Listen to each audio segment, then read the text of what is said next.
Yo, what's good with y'all, man? It's your boy DavidBWylin. I'm back again with another reaction. We got man films moments after killing his baby. We finna get right into this. What's it about? Make sure I run the likes up, sub new on post notifications. Y'all might as well sit back, eat this, eat some snacks while y'all watch this reaction because it's 34 minutes long, which means my reaction roughly be like 40 minutes. So, yeah, something like that. We finna get into this. Let's get it.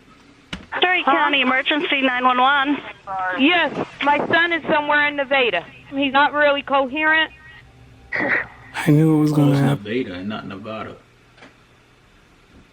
Sooner or later. Story County 911. Oh my baby is not breathing. I just came home from work. All right. How old is your baby? Please,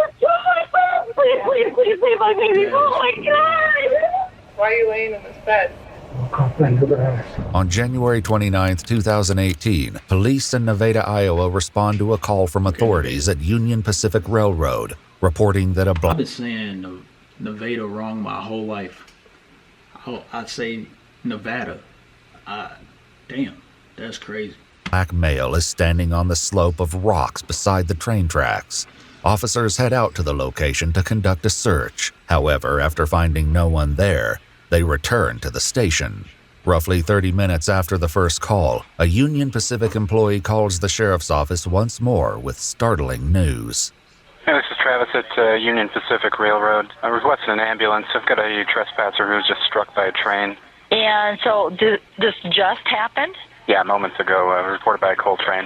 Okay. All right. I'll go ahead and dispatch it on medical. This is 206.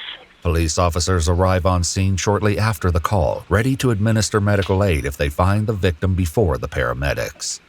We'll be on the south side of the tracks. Oh, stop.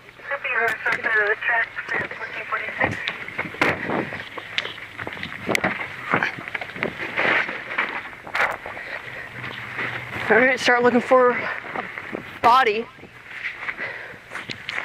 Is radio up? 12 County. Go ahead. Just confirming for medical. You have the person on the south side, is that correct? No, we are locating him right now. Copy that. I mean, is he on the north side maybe? I don't see him. I've been looking, I don't see anything. But a message soon comes over the radio to explain why they're not having much success. Evidently, UP had advised he is on the north side, or the patient's on the north side.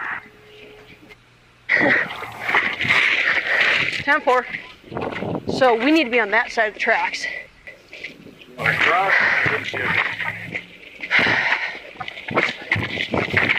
Cross right now, we need to find him. Despite the setback, first responders eventually find the victim beside the tracks. He's hurt, but alive and conscious. Soon, another 911 call comes in providing more details about the victim to the police. Story County Emergency 911. Yes, my son has been hit by a train somewhere in Nevada. He's calling me now on Facebook saying he's been hit by a train. All right. Unless there's a second person hit, he's already been located and has somebody with him. Do you have him on the line still? I have him on the line, but I don't know if he has anybody with him. He's not really coherent. He's just saying he's been hit by a train. Is he able to tell you exactly where he's at? They're out in the area and they've been looking for him. Can y'all tell us where he's at? Cause somebody. Going to a hospital. Where is he at? It sounds like there is somebody with him. Okay, so did you call an ambulance and everything already? They're already out there with him. Okay. Hospital somewhere. I can't tell you where. Can you give me the location? I got 911 on the phone. Tanya? Here, don't worry about it. Tanya? Yes. I know you're upset, but we have all the personnel out, and I believe the ambulance is... Tanya, Leave me on the phone with him. the ambulance should already be out there with him. I'm not sit here and talk to you.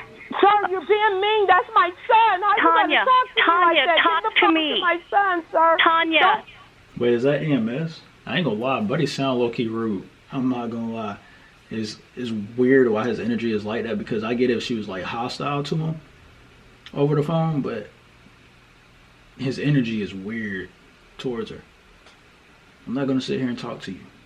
Don't worry about that. How you gonna take, you saying he is being sent to the hospital right now, and you gonna tell her don't worry about which hospital he at? That's his mother. Like, that's wild.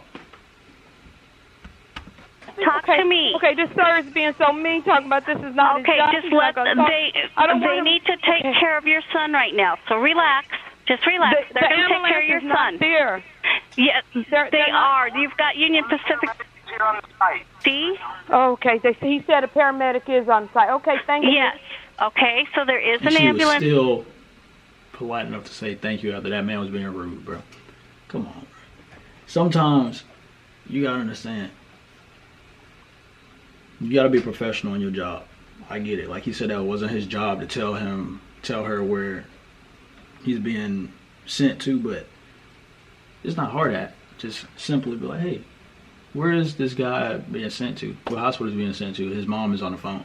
Like, it's just common courtesy. I don't know, bro. This video started at this angle, so I don't know if she was rude to him first or whatever. Who knows? But from what I heard in the video, she wasn't being rude.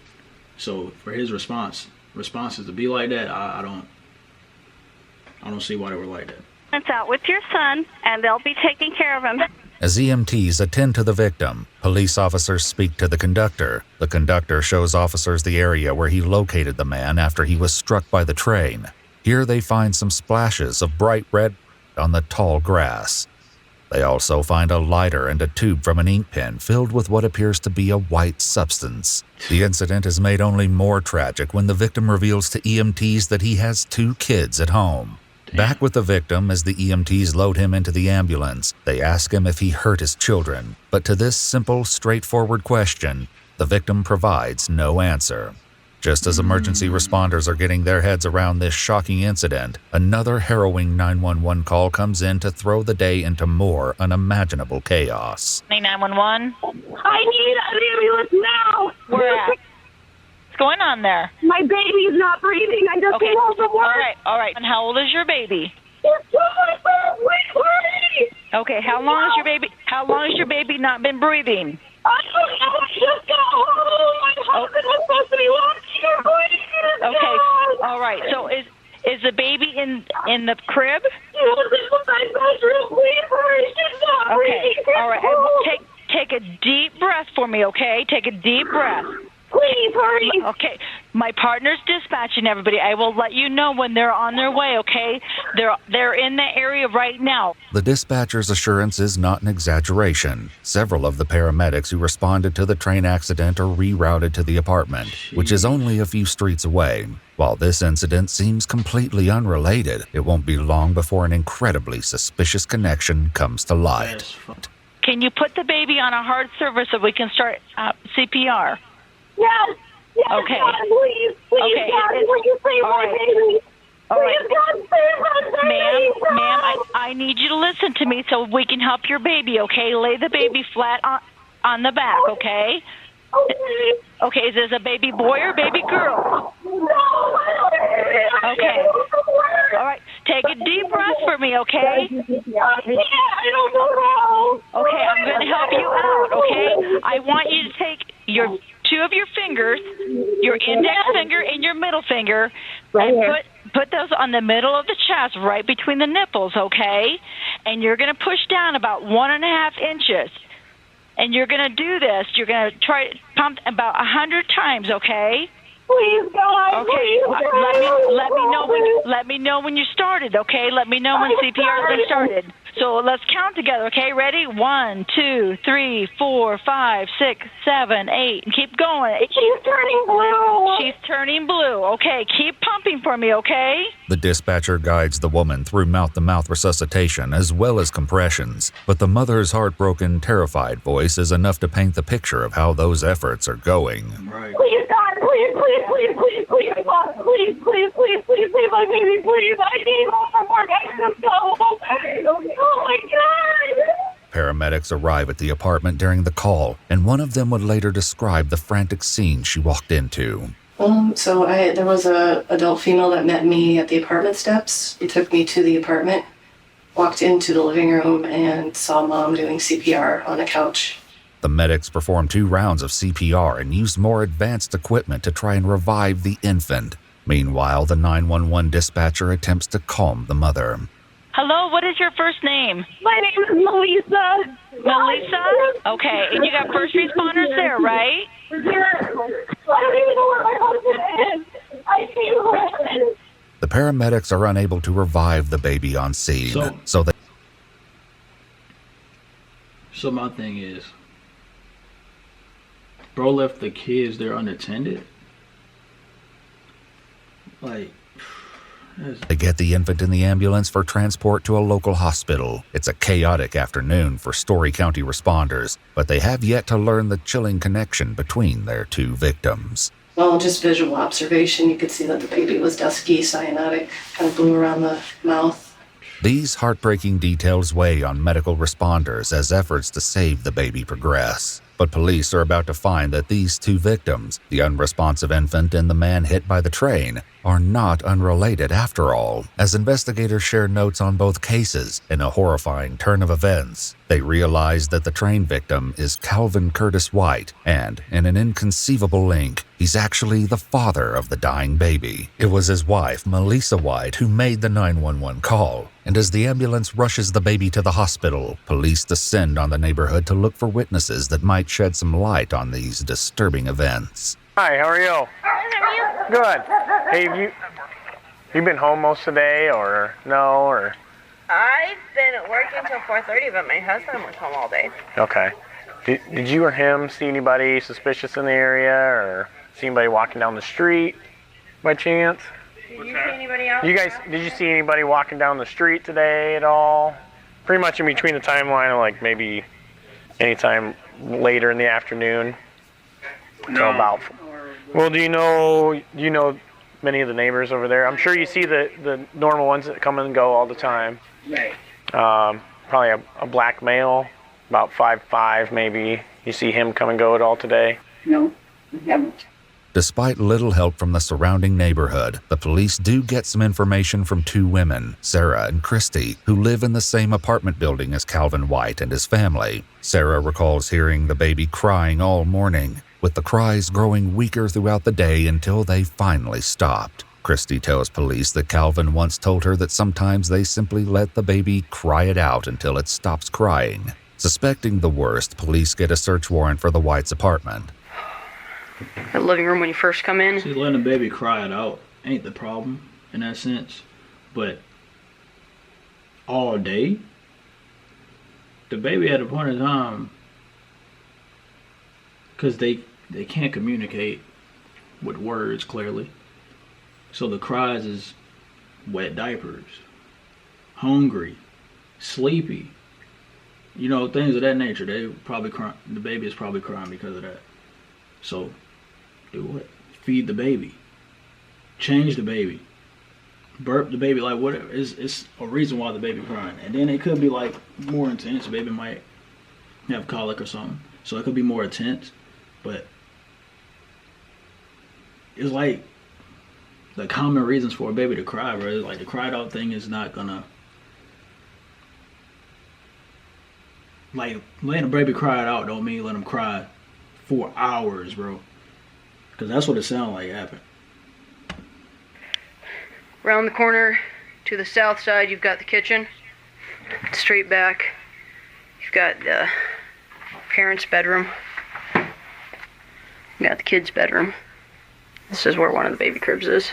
This is now officially a full-scale criminal inquiry, and when Calvin and Melissa White's baby is pronounced dead in the hospital at 3:43 p.m. that afternoon, it becomes a death investigation. What began as two seemingly unrelated tragedies has converged into a single horrifying case. To get to the bottom of what happened this afternoon in Nevada, police go out to Iowa Methodist Hospital to have a chat with Calvin White.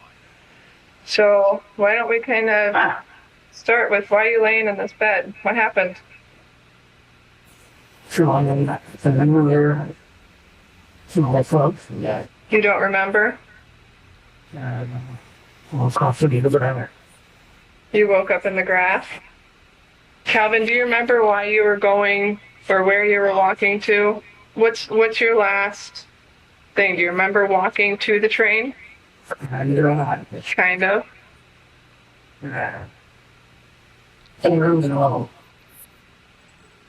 You take your time, okay? I don't know where it's going. Well, here's kind of. You remember walking to the train, though?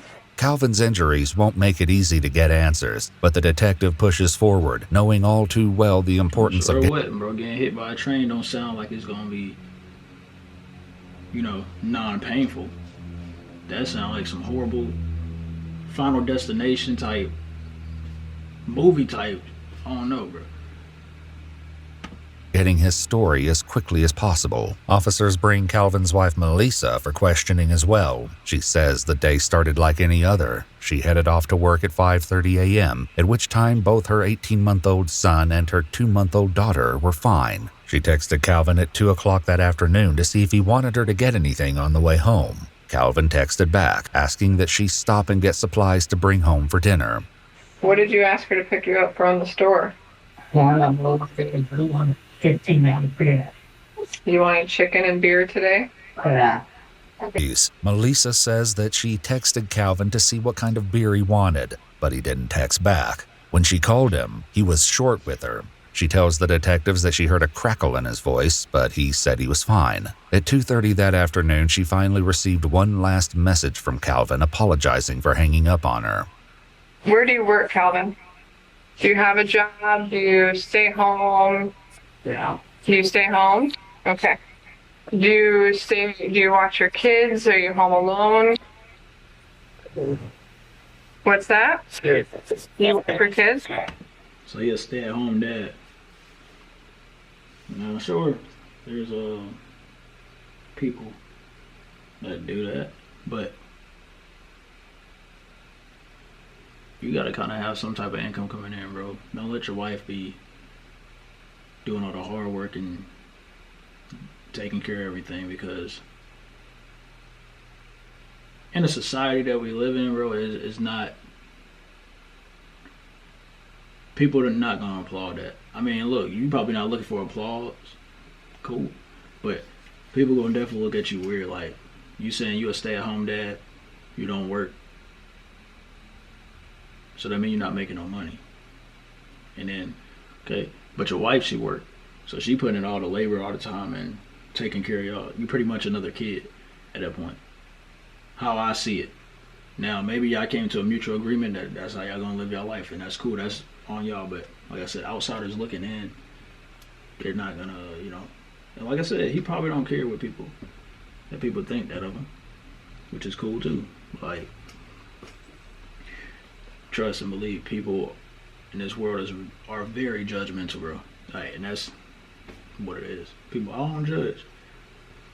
Same people that say that judge every time they out and about, bro. They could probably walk in somewhere, look at somebody like, damn, look at that you got on. Damn, look at that. Whether it's good or bad, you're still judging. Like, so people say that all the time, they don't judge, but the whole time they be judging. How many kids do you have, Calvin? Do you have 2 kids? After confirming with Calvin that he's the primary in-home caregiver, the detective emphasizes how much pressure this has to put on the 30-year-old father. You guys got to be tired and no sleep. How is with waking up in the middle of the night? She's gotten better. Who would normally get up with? I think, God, oh Lord, bro. When my daughter was born, we didn't have the problems of, we waking up in the middle of the night, we got to do all this. Like, she slept through the night. She slept at decent times, and she slept through the night. Of course, she wake up to get a bottle or whatever. That's that, but she'll go right back to sleep. Like, everything, it was smooth, bro. So we wasn't, the only time I think I didn't get a lot of sleep is when we were in the hospital, because we stayed there for like, I think 3 or 4 days. Everything went good. It's just like, they don't release the mother and the kid from the hospital until after like a couple of days. They want to make sure everything's good, whatever. So, plus, my daughter was definitely past the full term. She was like 40 weeks and 3 or 4 days. So, it wasn't like a complicated, delivery or whatever. But I'm just glad that I didn't have that problem where we wake up in the middle of the night and I'm not getting sleep like that. Like I said, in the hospital part, yes. I think I probably max slept 2 hours in them 4 days. And every other time it was like broken up. Like I'll probably doze off, a nurse come in and I'm like, dang, I'm wide awake again. Doze off, another nurse come, like it just was a little routine and I couldn't get no sleep like that for real. But I was glad to get home. I ain't gonna lie. It was definitely a nice experience. It was crazy, but yeah, it was, like I said, once we got home, everything, my daughter, she was on a routine, bro. Cause I swear that probably would have took a toll on me, bro. Working and then getting woke up in the middle of the night, yeah, it definitely would have been crazy. With her. I will.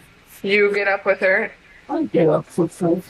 So she works quite a bit. So essentially you do a lot of the parenting roles by yourself. Yes. After your wife leaves for work and you get up with the kids and do home all day with both kids under a year old. That's crazy. That's pretty impressive. So Yeah, that's great. It is a lot. It is a lot, yeah. Calvin's workload as a parent has been under additional strain for the last month or two because both kids have been struggling with illnesses. What were they doing? What did this sickness consist of? Were they vomiting, puking? Oh, What's that? cough. Just a cough? Wheezing. Coughing and wheezing.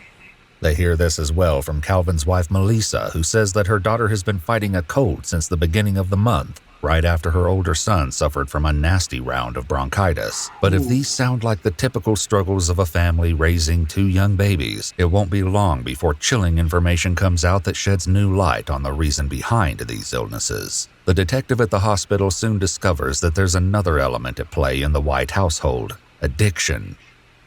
Do you have any history of drug usage? Yeah. You do? What is your history? Meth? If I went to your house right now, would I find any meth at your house? No. When's the last time you've done meth? Yeah. You did meth yesterday or today? It makes sense with the teeth. Man. Kids being born into... And the whole time, bro, you don't even have a job. What are you... See, that's what I mean, bro. Like, that's crazy to me. So your wife is funding that for you. Or you telling your wife you need something for that because you had to ask her to buy you some chicken and beer. I thought this man made a CASHAPP or some money, but then hear that he a stay-home dad, he don't work. Now it all makes sense, bro. That's wild. And how do you normally do it? Oral? Spoil? Melissa confirms that this usage has been an ongoing source of strain in the marriage. She says that she confronted Calvin about his addiction more than a year ago, at which time he agreed to go into a treatment facility. In an exclusive interview with EWU, Calvin said this ultimatum... My thing is, so she knew about it, and she told him about it a year ago. The baby only 2 months, so you gotta take time off of that, but I mean, they already had 1 kid, right? So, that alone right there, I wouldn't even trust this man around kids, let alone his own. So, I get it, she gotta work. Maybe she's not making a lot of money because she gotta pay a lot of bills, so she can't put him in daycare. And, you know, also, I think the baby had to be like 3 months old to start going to daycare and stuff like that too. So, if I'm not mistaken, I'm not sure. My daughter, she haven't been in daycare, but this right here is just like, damn, she knew, she allowed him to be alone with them kids. It's crazy, bro. But in her head, these his kids, he wouldn't do nothing wrong. We all think that, so it's perfectly fine. We all do. We don't want to, like, man, my damn significant other might harm my kid. Nobody want to think like that, because if that's the case, why be with him, you know, or why have a kid with him? So we get her reasoning behind that, but it's wild, bro. I would have just been like, nah, you gotta figure something out. A relative, family member, maybe you ain't got none, a friend, somebody gotta watch these kids while I'm at work, to be in a safer position, because you know they do meth. I'm not saying that he was gonna harm him. That's what you're gonna think, but doing meth, around kids. I'm not saying he did it around kids, but he doing it, so he doing it somewhere. This is just bad business, bro. Came at a low point in their marriage. It was a 9-month program that I was supposed to do to me, but the center that I went to, it turned out to not actually be like a rehab place. It was more like this military place that was for like people that they were waiting to go to trial, and as they completed this program that like they would get a lesser sentence. It wasn't for, it wasn't like no 12-step program or some type of stuff like that for rehab people. So I ended up like not wanting to stay there, and I left after a week. Though Calvin didn't complete his rehab, he claims that he remained clean for a year. In her conversation with police, however, Melissa says that she'd already realized that afternoon that her husband must be off the wagon. The telltale sign was the tinfoil being out on the counter with a piece torn up and folded up, a sure indication that he'd been using that day.